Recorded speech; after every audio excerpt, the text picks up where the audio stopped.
سلامونه وخت مو بخیر دی اجمل شاه فیسبوک باندې او یوټیوب چینل ته ښه راغلاست. پاکستان له افغانستان سره په کومو شرایطو لوبې کوي؟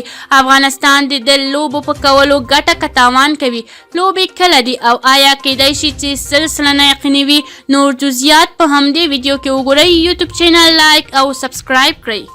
د پاکستان کرکټ بورډ مشر نجم سیټي ویلي چې پاکستان له افغانستان سره په عربي متحده اماراتو کې 3 ورځې سیالۍ ترسره کړې.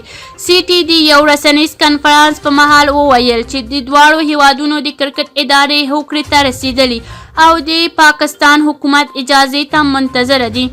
نوموړي وویل د افغانستان کرکټ چیرمن اجرایي رئیس سره زما ملاقات وشو. په دوبۍ کې د هغو غوښتنه دا وه چې موږ ته 3 میچونه راکړي. زما موقف دا و چې د کرکټ نړیوال جام سوپر لیګ سیالیو ترسره کولو دواړو هیوادونو ته یې ګټه نشته ځکه نړیوال جام ته مو لاره موندلې ده. خو دا چې استرالیا له تاسې سره لوبې ونه کړي او ستاسې ډېر تاوان وشو نو پاکستان او افغانستان به 3 ورځې سیالۍ په شارجه کې ترسره کوي.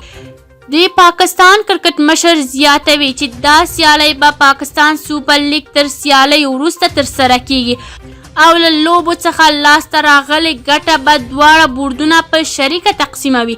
نجم سیټي همدارنګه ویلي دي چې تر دې دمه پاکستان حکومت له لورې اجازه نه ده ورکړل شوې خو په وینا یې ډاډه دی چې حکومت به د سیالیو لپاره ډېر ژر اجازه ورکړي وروسته له هغه چې استرالیا له افغانستان سره په مارچ میاشت کې له لوبو کولو انکار وکړ. د افغانستان کرکټ بورډ ادارې وویل ډېر ژر به له پاکستان سره یوه لوبې لړۍ اعلان کړي. که چیرې کوم نظر لرئ کومنټ کې شریک. یوټیوب چینل لایک او سبسکرایب کړئ.